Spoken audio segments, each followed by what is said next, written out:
Skin. It is our body's largest organ. But when it burns, 911, what's your emergency? doctors have to act quickly. Now, this is good skin. Burned skin must be removed to prevent infection so new skin can grow. But the majority of people who arrive at the burn center at Ohio State don't require major surgery.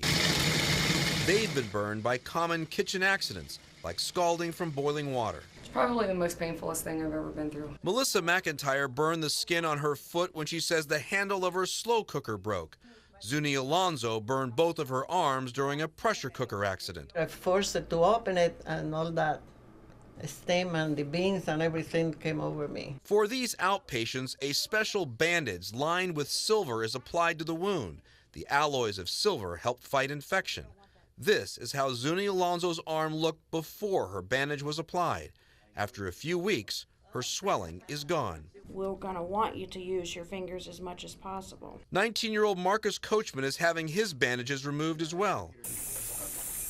He didn't suffer a burn, rather frostbite, that took the skin off his fingers. I couldn't use my hands at all. It was terrible. Like Marcus, nearly 2,000 outpatients visit the burn center every year for minor burns. So lay on your belly and maybe do some overhead stretches that way too. But for others, like 48-year-old Darren Dean of Columbus, it's almost like a bad dream. The recovery lasts longer. The former car painter told us he was working at home mixing paint chemicals when all of a sudden I caught fire. And it just went, I mean, it was mostly just a flash fire, but it was so quick that it just caught my skin. He suffered second-degree burns on 30% of his body, the kind of burn that affects nerves and permanently destroys sweat glands. Those burns require daily wrappings of medicated bandages.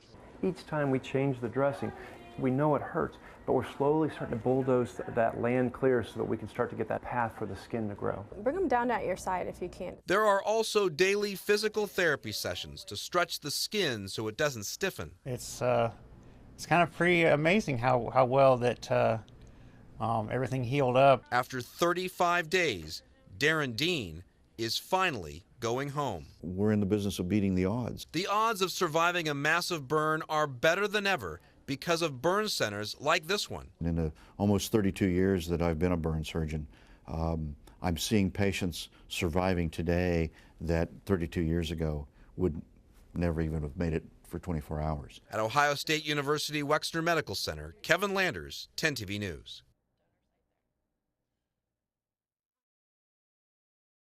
I went outside to smoke a cigarette, and the house blew up. That's all Michael Clark remembers from the night his world literally burned down. The garage exploded, and the rest of the house imploded. Michael says his first instinct, run back to the house and rescue his fiancée and 10-month-old daughter. If we're all going to perish, we'll perish together. He nearly died trying to save them. When I met him in our living room, his chest was still on fire. His fiancée calls him a hero. He was just so aware that we were still in the house that he came back in. I mean, that's amazing. A miracle, a matter of fact. It would be one of many miracles. Hey, how you doing? Nearly 2 years since the explosion. How you doing? Good. Doctors say Michael Clark is a living example That's Daddy's princess. of how burn victims are getting a second chance at life. This is actually the room I was in.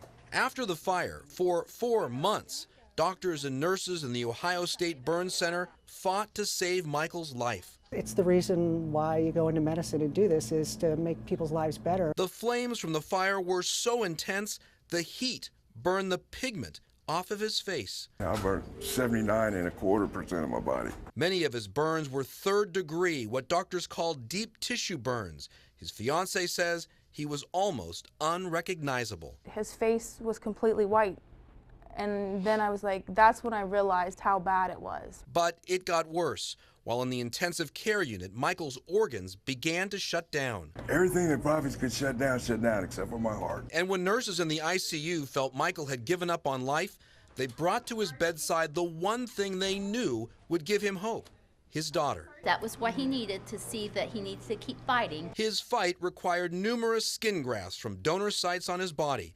It would be his best defense against infection and survival. We've made great strides in survivability. Dr. Larry Jones leads the OSU Burn Center team. And he doesn't need any antibiotics for this. A surgeon with 3 decades of experience in advanced burn trauma. He says when Michael arrived, the prognosis wasn't good. He tried to die several times. But he survived, and Dr. Jones says that's what this burn center is all about, beating the odds. You have a patient like that taken somewhere else probably would not survive. Doctors say Michael Clark still has a long way to go for a complete recovery. So without this burn center, where do you think you'd be today? Probably dead.